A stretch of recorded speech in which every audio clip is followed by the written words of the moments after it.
Alur cerita God Level Assassin I'm the Shadow, chapter ke-98 sampai 99. Melanjutkan kisah sebelumnya, Shadow mendatangi markas guild milik Nyonya Huang Huifeng untuk menagih utang nyawa.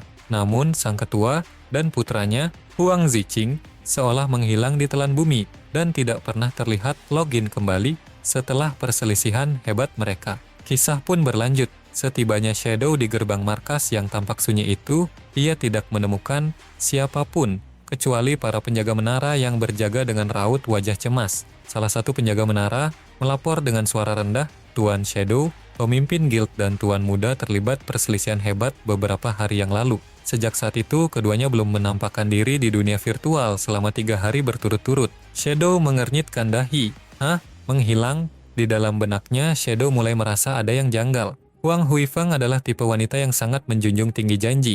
Jika dia tidak hadir pada waktu yang telah kami sepakati, pasti telah terjadi sesuatu yang sangat darurat di dunia nyata. Tiba-tiba sebuah notifikasi pesan mendesak bergetar di antar muka sistem Shadow. "Hey bro, ada misi hadiah yang sangat mendesak. Imbalannya luar biasa besar. Apakah kau tertarik mengambilnya?" Pesan itu berlanjut menjelaskan situasi genting yang terjadi. Sebelumnya, sisa-sisa dari perkumpulan naga hitam Shanghai telah dipukul mundur hingga ke wilayah Nanyue oleh perkumpulan kubah langit. Namun, di luar dugaan, wilayah Guangdong Selatan ternyata merupakan benteng tersembunyi milik naga hitam. Dan kini, sebuah krisis berskala besar sedang meledak di sana. Para pemain dan faksi resmi di wilayah Guangdong Selatan cenderung memiliki gaya bermain yang santai, sehingga perkembangan level mereka tertinggal jauh. Kondisi ini membuat mereka kewalahan. Begitu sisa-sisa perkumpulan naga hitam bergabung kembali dengan markas besar mereka, mereka secara misterius melepaskan kekuatan penghancur yang luar biasa. Seluruh wilayah Guangdong Selatan kini tenggelam dalam kekacauan. Pihak berwenang Guangdong Selatan telah mengirimkan sinyal bantuan darurat, SOS, kepada kami. "Tolong bantu mereka, bos. Hanya kau yang bisa membalikan keadaan ini." Setelah membaca rincian pesan tersebut, Shadow menjawab dengan tenang, "Guangdong bagian selatan ya, tidak masalah. Aku memang berniat menjelajahi wilayah yang belum pernah kukunjungi." Shadow kemudian melompat ke punggung naga legendarisnya. Sayap raksasa naga itu mengepak, menciptakan badai pasir kecil di sekitar menara saat mereka bersiap lepas landas. Dalam hati, Shadow mencoba menenangkan pikirannya. Berdasarkan ingatan dari kehidupan sebelumnya, Huang Huifeng pada akhirnya berhasil membawa Fei ke Heavy Industry menjadi salah satu guild penguasa di Shanghai. Jadi, di tahap ini seharusnya dia tidak dalam bahaya fatal. Lebih baik aku menyelesaikan urusan di Guangdong terlebih dahulu. Sebelum sosoknya menghilang di balik awan, Shadow menitipkan pesan dingin kepada penjaga menara, "Segera kabari aku begitu pemimpinmu online. Aku akan langsung datang menemuinya." Para penjaga serentak memberi hormat dengan takzim, "Siap, hati-hati di jalan, bos Shadow." Shadow kemudian membalas pesan tugas tadi dengan singkat, "Aku berangkat sekarang, beri aku waktu 1 jam, aku akan sampai di lokasi." Informan di balik pesan itu terperanjat, "1 jam? Mana mungkin secepat itu? Apa kau sedang berada di perbatasan Guangdong sekarang?" Shadow menjawab datar, "Aku masih di Magic City, Shanghai." Pihak informan berteriak dalam pesan teksnya, "Shanghai? Jaraknya lebih dari 1000 km dari Guangdong. Gila, apakah nagamu itu memiliki kecepatan supersonik?" Layar cerita kemudian beralih menunjukkan kejadian beberapa jam sebelum Shadow meninggalkan menara sihir. Tepatnya di dunia nyata di sudut kota Shanghai yang sedang diguyur hujan lebat. Kilat menyambar menerangi sosok seseorang yang berjalan tertatih di bawah kolong jembatan raksasa yang dingin. Sosok wanita itu berhenti dan berkata dengan nada pilu, "Akhirnya aku menemukanmu, Ziqing. Mari pulang bersama ibu." Ternyata itu adalah Huang Huifeng yang sedang mencari putranya, Huang Ziqing, yang melarikan diri dari rumah. Huang Huifeng berkata dengan nada serius namun penuh kekhawatiran, "Ibu sudah meneliti segalanya. Kekuatan gelap yang kau gunakan itu berasal dari item terkutuk bernama Abyss Face. Kemampuan itu memang memberikan kekuatan instan yang dahsyat, tapi efek sampingnya akan mengikis kewarasanmu. Pada akhirnya, kau akan kehilangan jati dirimu dan hanya menjadi budak tak berjiwa dari jurang maut, Abyss. Ibu sadar selama ini ibu mungkin terlalu keras dan sering mengabaikan pendapatmu. Itulah alasanmu mengambil jalan pintas ini hanya demi membuktikan bahwa ibu salah. Ibu tahu kau ingin guild kita menjadi yang terkuat, tapi ambisi yang tidak sabar hanya akan membawamu pada kehancuran. Segala sesuatu di dunia ini memiliki harga yang harus dibayar. Itulah hukum alam yang mutlak." Huang Huifeng mengulurkan tangannya yang gemetar, mencoba membujuk putranya, "Kembalilah nak, mulai sekarang ibu akan menghargai setiap keputusanmu. Mengenai Xiaohui, ibu tidak akan lagi memaksamu untuk menjalin hubungan dengannya. Ibu tidak akan memperlakukanmu seperti anak kecil lagi. Mari kita bangun kembali Guild Faker, Heavy Industry, bersama-sama sebagai rekan, bukan sebagai atasan dan bawahan. Mendengar ketulusan ibunya, air mata Huang Ziqing jatuh bercampur dengan air hujan. Matanya menyiratkan penyesalan mendalam atas segala kekacauan yang telah ia perbuat. Namun, di saat suasana mulai melunak, tiba-tiba sosok Gao Xiaoyi muncul dari balik bayangan tembok. Ia menggunakan kemampuan mistis yang ia curi dari pemain bernama Zuma. Itu adalah skill manipulasi jiwa yang mampu menembus rintangan apapun, membuat kehadirannya terasa seperti hantu yang nyata. Gao Xiaoyi berbisik dengan suara berbisa, kembali padanya hanya akan membuatmu terkurung dalam sangkar yang sama. Kau akan terus dikendalikan di bawah ketiak ibumu. Bagaimana jika aku menawarkan jalan lain? Aku bisa membantumu mencapai puncak yang sesungguhnya. Apa pilihanmu, Huang Ziqing? Wang Huifeng terkejut dan langsung memasang posisi siaga. Siapa kau? Beraninya kau mencampuri urusan keluarga kami. Gao Xiaoyi mengabaikan bentakan itu dan terus meracuni pikiran Ziqing. Bayangkan, menjadikan guildmu yang nomor 1 di Shanghai dan menjadikan dirimu sebagai penyihir terhebat yang pernah ada. Dengan kekuatanku, kau bahkan bisa menghabisi Shadow dan mendominasi seluruh kelompokmu tanpa ada yang berani membantah. Dengan tatapan mata yang tajam dan aura hitam yang mencekam, Gao Xiaoyi menegaskan, aku bisa mewujudkan semua mimpi itu untukmu. Huang Huifeng tidak tinggal diam. Ia memanifestasikan skill rantai energi di tangannya, siap bertarung, siapapun kau. Jangan harap bisa menyihir putraku dengan kata-kata busukmu. Tetap di tempatmu. Huang Huifeng meluncurkan serangan rantai energinya dengan kecepatan tinggi, namun secara ajaib, rantai-rantai itu hanya menembus tubuh Gao Xiaoyi, seolah-olah dia hanyalah Fata Morgana. Melihat serangannya gagal total, wajah Huang Huifeng pucat pasi karena terkejut. Gao Xiaoyi mendengus meremehkan, hanya sebatas ini? Inikah kekuatan yang diagung-agungkan sebagai guild tingkat atas di dinasti Xia Agung? Dalam sekejap mata, Gao Xiaoyi bergerak dengan kecepatan yang sulit diikuti mata telanjang. Ia melancarkan serangan balik, membanting tubuh Nyonya Huang Huifeng ke tanah dengan kekuatan brutal. Ledakan energi tercipta menyebabkan retakan besar di permukaan jalan beton. Gao Xiaoyi berkata dengan angkuh, dengan kemampuanmu yang payah ini butuh waktu selamanya bagi putramu untuk menjadi kuat jika terus mengikutimu. Gao Xiaoyi kemudian menoleh pada Ziqing. Huang Ziqing, ibumu benar soal satu hal. Vas iblis itu memang merusak pikiran, tapi ada satu rahasia besar yang sengaja ia sembunyikan darimu. Sebenarnya ada cara instan untuk membersihkan efek korupsi tersebut tanpa kehilangan kekuatannya. Huang Ziqing tertegun, matanya membelalak. Apa? Benarkah itu? Gao Xiaoyi memprovokasi lagi. Dia berbohong padamu agar kau tetap merasa lemah dan bergantung padanya. Jika dia terus berada di sisimu, kau tidak akan pernah merasakan kebebasan atau rasa hormat yang sejati. Wang Huifeng yang terkapar mencoba bangkit dan berteriak, jangan dengarkan dia, Ziqing. Memang ada cara membersihkan kutukan Abyss Face, tapi hanya kelas tersembunyi yang sangat langka, yaitu eksorsis, pengusir setan yang bisa melakukannya. Dan setahuku, satu-satunya pengguna kelas pengusir setan itu sudah tewas. Namun, Huang Huifeng tidak menyadari bahwa Gao Xiaoyi telah mencuri begitu banyak skill dari para pemain hebat yang telah gugur, termasuk kemampuan langka tersebut. Gao Xiaoyi mengepalkan tangannya, otot-otot lengannya mengeras saat ia berkata dengan nada kesal, siapa yang memberitahumu kalau aku sudah mati? Gao Xiaoyi kemudian merapalkan mantra terlarang, skill pengusiran setan, pengurangan akumulatif skala negatif spesifik 50%. Seketika cahaya suci menyelimuti tubuh Huang Ziqing. Beban berat di mentalnya mendadak terangkat. Huang Ziqing berseru kegirangan, luar biasa. Skala korupsi abisesku benar-benar menurun drastis. Aku bisa merasakannya. Wang Huifeng terbelalak tidak percaya. Bagaimana mungkin? Aku yakin pengusir setan itu adalah seorang wanita dan dia sudah tewas. Pria ini, siapa sebenarnya dia? Huang Ziqing tertawa penuh kemenangan. Bagus. Sekarang aku bisa menyerap lebih banyak kekuatan dari vas itu lagi tanpa takut menjadi gila. Tidak, Ziqing, jangan tertipu, teriak ibunya putus asa. Pengusir setan yang asli bukan dia. Dia pasti menggunakan trik jahat. Gao Xiaoyi menatap Ziqing dengan pandangan manipulatif. Huang Ziqing, kau punya mata untuk melihat siapa yang memberimu bukti nyata dan siapa yang hanya memberimu janji kosong.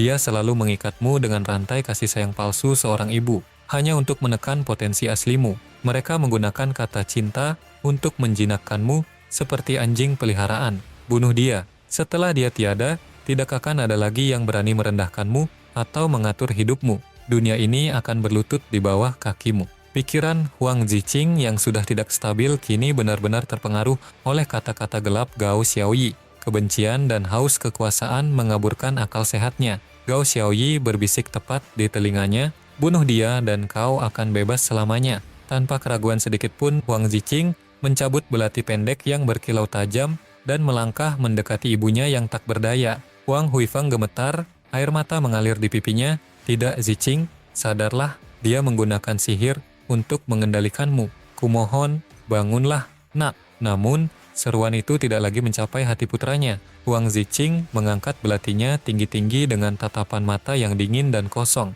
Sesaat kemudian, Huang Ziqing melancarkan serangan fatal ke arah ibunya sendiri demi memenuhi instruksi kejam dari Gao Xiaoyi. Setelah melakukan tindakan mengerikan itu, Huang Ziqing berlutut di hadapan Gao Xiaoyi dan bertanya dengan nada tunduk, "Tuan, bisakah kau menjamin aku mendapatkan semua yang kuinginkan?" Gao Xiaoyi tersenyum puas. "Bagus sekali, kau telah lulus ujian." Dengan aura yang semakin mencekam dan tatapan yang tidak lagi memiliki kemanusiaan, Huang Ziqing berdiri tegak dan berkata, "Baik, mari kita mulai dominasi ini. Apa perintahmu selanjutnya?" Di bawah guyuran hujan yang begitu deras, Huang Ziqing bertanya dengan nada serius, "Katakan padaku, apa sebenarnya rencanamu?" Gao Xiaoyi kemudian menarik sebuah kartu merah dari tangannya untuk memulai ritual ramalan. Sebuah kartu muncul, pertanda Dewa Bintang. Ramalan dari kartu itu membisikkan sebuah takdir. Jurang itu akan menelan seluruh langit, dan bahkan Shadow pun tak akan mampu meloloskan diri. Bintang merah yang mengerikan akan turun memenuhi panggilan, datang untuk menaklukkan dan menyapu bersih seluruh kegelapan.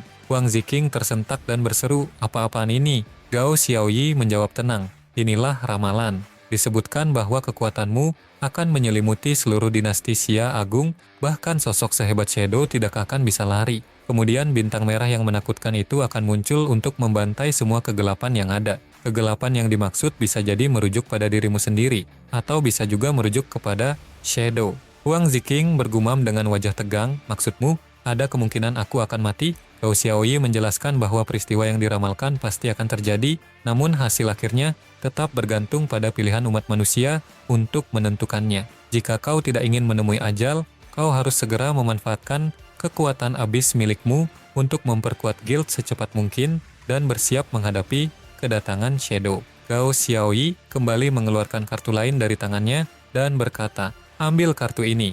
Aku akan menemuimu lagi saat waktunya sudah tepat." Sambil menggenggam kartu skill tersebut, Huang Ziqing menjawab singkat, "Oke." Huang Ziqing langsung merapal skill boneka Abyss dari kartu itu ke arah ibunya. Seketika sang ibu terbangun dari tidurnya. Huang Ziqing kemudian bertanya, "Lalu apa langkah selanjutnya?" Gao Xiaoyi menginstruksikan untuk mengubah mayat itu menjadi boneka seutuhnya. Pertahankan semua kemampuan tempur yang ia miliki semasa hidup, sehingga ia akan selamanya tunduk pada setiap perintahmu. Boneka Huang Huifeng kemudian bersujud dan berkata, "Tuan, silakan berikan perintahmu." Huang Ziqing menatap ke depan dengan tajam, "Mari kita bekerja sama untuk mengembangkan dan memperkuat Guild Fake Heavy Industry, Ibu Pertiwi." Cerita kemudian beralih ke dalam dunia game, tepatnya di lokasi reruntuhan Guangdong Selatan. Suasana tampak santai seperti waktu piknik, di mana beberapa orang sedang berbincang di depan hidangan makanan. "Sudah lewat jam 3, ini saatnya mengolah telur-telurmu," seru salah satu dari mereka. "Ayo kita minum teh dulu sambil bersantai," sahut yang lain. Ternyata di sana diperlihatkan beberapa orang yang tengah asyik memancing di pinggir danau yang tenang. Namun kedamaian itu pecah seketika saat sesosok monster mengerikan muncul. Banteng berkepala, 2 level 18 tingkat emas. Seorang pria berteriak kesal, "Hei, diam semuanya. Ada apa ini? Sialan. Semua ikan jadi ketakutan dan pergi gara-gara makhluk ini. Monster-monster ini selalu saja muncul di jam seperti ini dan merusak kesenangan kita memancing." Tanpa membuang waktu, mereka semua bergerak serempak untuk melancarkan serangan balasan. "Saudara-saudara, ayo serang sekarang. Gunakan kemampuan kontrol kalian. Jangan biarkan makhluk itu mengeluarkan mantra di kedua belahan kepalanya secara bersamaan." Serangan mereka terlihat sangat terorganisir dan padu. Berbagai skill dan serangan silih berganti menghujam tubuh besar sang monster. Pemimpin tim berteriak memberi komando, tim penembus lapis baja, incar titik lemahnya. Para dealer damage, segera tindak lanjuti. Mari kita selesaikan ini dengan cepat agar bisa segera mengakhiri hari. Namun, saat nyawa sang banteng berkepala dua tersisa separuh, tatapannya berubah menjadi tajam dan memancarkan aura beringas yang mencekam. Sang monster mengaum keras hingga mengakibatkan gempa hebat yang mengguncang seluruh area tersebut. Orang-orang di sana berteriak panik, "Aduh, gawat, bos monster ini sudah masuk ke mode mengamuk. Ketua, sekarang giliran Anda untuk turun tangan." Setelah mereka memanggil sang pemimpin, muncul seorang pria berambut kuning yang menggenggam sebuah pancing di tangannya. Dengan gerakan kilat, sang ketua menerjang ke arah monster berkepala dua tersebut. Ia memaki dengan geram, "Dasar bajingan kau!" Seketika tubuh monster banteng itu terlilit erat oleh kail pancing yang sangat kuat. Ternyata itu adalah skill andalan dari sang ketua, sebuah jurus pamungkas, Fishing Demon. Tali pancing itu menjerat target dengan sangat kuat hingga membuat sang monster mengalami pusing hebat. Stun. Serangan itu memberikan efek kerusakan yang sangat masif, mengurangi darah musuh sebesar 16.687 poin. Tak hanya itu, skill ini memberikan serangan tambahan yang besar berdasarkan jumlah kesehatan musuh yang telah hilang. Setelah rentetan serangan mematikan itu dilancarkan, notifikasi sistem pun muncul di layar udara. Player Ahai telah berhasil membantai banteng berkepala 2. Seluruh anggota tim bersorak kegirangan. Hai Jie memang hebat. Perhitungannya tentang sisa darah musuh benar-benar akurat. Satu tarikan pancing yang menentukan kemenangan. Aliansi mulut terbalik tidak akan pernah pulang dengan tangan kosong. Hai Jie tertawa bangga, "Kita harus tetap melindungi wilayah Guangdong Selatan ini." Ia adalah satu-satunya pakar memancing profesional tersembunyi dengan kelas B. Kelas unik ini memungkinkan penggunanya menggunakan alat pancing untuk serangan jarak menengah hingga jarak jauh yang mematikan. Setelah pertarungan berakhir, mereka kembali melanjutkan aktivitas memancing di tepi danau seolah tidak terjadi apa-apa. Mereka kembali berbincang santai, tehnya sudah siap, mari kita nikmati. Urusan harta rampasan nanti saja aku ambil, sekarang waktunya minum teh. AJ membiarkan bola-bola item drop dari monster berserakan di belakangnya, sementara ia asyik melempar kail ke danau. Namun tanpa mereka sadari, dari balik semak-semak yang jauh, sekelompok orang telah memantau tumpukan harta tersebut. Orang-orang bodoh dari aliansi itu bahkan tidak sudi membereskan barang rampasan mereka hanya demi minum teh. Saudara-saudara, bersiaplah, ikut aku sekarang. Kelompok tersebut merapal skill tirai bayangan, yang membuat mereka menghilang secara kolektif di dalam sebuah penghalang gaib. Mereka mulai memanen item drop dengan tawa licik. Hehe, ini benar-benar panen yang luar biasa. Di sisi lain, percakapan santai para nelayan masih terus berlanjut. Aku sudah menangkap 5 ikan manites hari ini. Sialan kau lu, ejek temannya. Sementara itu, para pencuri di belakang mereka tertawa puas. Hehe, inilah saat yang paling tepat karena mereka sedang lengah. Ayo, habisi semua nelayan itu sekarang juga. Mereka melepaskan skill domain darah mendidih. Seluruh unit sekutu dalam jangkauan mendapatkan lonjakan status sebesar 80% selama 30 detik. Para pencuri itu menyerang para nelayan secara beringas dari arah belakang. Para nelayan dibantai tanpa sempat memberikan perlawanan berarti, hingga akhirnya mereka semua tumbang dan menyisakan bola-bola drop item yang semakin banyak. Pemimpin pencuri tertawa lega, wow, luar biasa. Beginilah cara mudah menjagal babi-babi di Great Xia. Tiba-tiba seorang bawahan dari belakang berteriak panik, "Bos Quill, aku merasakan sesuatu terbang di udara dengan kecepatan yang luar biasa." Mereka semua mendongak ke langit dan sang bos berseru kaget, "Itu adalah Shadow. Cepat, aktifkan kembali tirai bayangan dan segera mundur dari sini." Shadow mendarat di lokasi tersebut bersama naga legendarisnya yang megah. Shadow bergumam pelan, "Apakah aku terlambat datang ke sini?" Ia melihat sekeliling. Tidak, mereka bahkan tidak sempat mengambil durasi waktu drop item yang ada di lapangan. Mereka pasti sudah mendapatkan peringatan, sehingga melarikan diri dengan sangat tergesa-gesa. Tapi, aku jelas-jelas datang secara diam-diam, bagaimana mungkin mereka bisa tahu kehadiranku? Shadow tidak menyadari keberadaan para pencuri tersebut karena mereka telah bersembunyi di balik tirai penghilang. Apakah yang akan terjadi selanjutnya? Apakah Gao Xiaoyi akan menjadi lawan yang sepadan bagi Shadow? Dan siapakah sebenarnya kelompok misterius ini yang sanggup bersembunyi dari pengawasan tajam Shadow? Sekian alur cerita hari ini, sampai jumpa di chapter selanjutnya.